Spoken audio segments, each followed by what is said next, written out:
So you may be considering purchasing the LG C2, but torn between whether to get the 55-inch, the one on the left here, or the 48-inch, the one on the right. Well, there are some things that you need to take into account, and these TVs are very different, so much so that I would say there's one that you should consider buying, and there's one that you probably shouldn't. Don't forget to hit the red button to subscribe and give this video a thumbs up and click the notification bell to get my next video first. So by now you're probably fully aware of the physical differences between the 48-inch C2 and the 55, 65 and 77-inch C2. The 48 is really just a clone of last year's, whereas the 55 is a brand new looking TV. Now that doesn't necessarily mean to say that it's any better, but I do prefer the look of the C2 55-inch compared to the 48-inch. I'm not sure about you, I've had various comments in previous videos. So let's park the physical differences for the time being, because that will be just down to individual choice. And now let's concentrate on the picture quality and also some other things like the price. And it's price which we're going to start at, because that ultimately is the hard-earned money that you fork out for these TVs. Now, in order to consider the price, we're going to be looking at not only the prices that the TVs have launched at this year in 2022, but we're going to reflect on what happened in 2021 with the C1 range. So here you can see at the bottom of the screen, we've got all of the TVs, the 48-inch, C1, C2, and also the prices that they went down to. Now, what we can see, obviously we've not had that many reductions on the C2 range yet, but we're now over a year into the C1 range, and we can see that the reductions have been quite vast. Now, without you having to work it out, I've done it for you. The best value of any of those TVs to buy today is the LG C1 in the United States. It is now 38% lower than its original launch price. The C1 55 in the UK is 35% lower. In the United States, the 48 C1 is 33% lower. And in the poor old UK, us Brits always get the raw end of the deal. The LG C1 48-inch is just a mere 25% less than what it originally was in the launch back last year. So from that, we can take that the 48-inch version will drop less than the 55-inch version, and that, although there's no guarantee, is likely to be the same in 2022.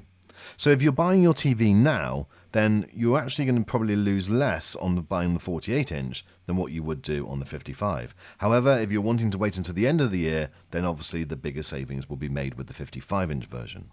Right, what about picture quality? Well, you've been staring at two screens for a little while, so let's now talk about the differences, what I think between the two are on picture quality.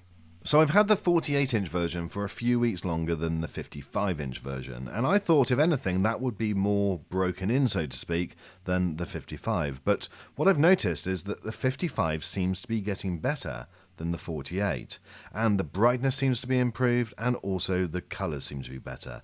Now, what you're looking at now are both of these TVs calibrated in HDR cinema mode, and I think that on the left, the 55-inch is just significantly better. And that improvement definitely seems more in HDR scenes. If you take this scene, for instance, which is just a freeze frame, and if I then zoom in, you'll notice the 55-inch on the left does a far better job at showing all of the stars than what the 48-inch does on the right. And some of them are just not visible at all on the 48-inch, or they're barely visible. And again, if I check out this HDR scene, you can see that there is a world of difference between the 48-inch on the right and the 55-inch on the left. They are literally the difference between night and day, and that has really surprised me because I wasn't expecting that. However, what I would say is that both are great. Obviously, they're both OLEDs, they both deliver an amazing picture.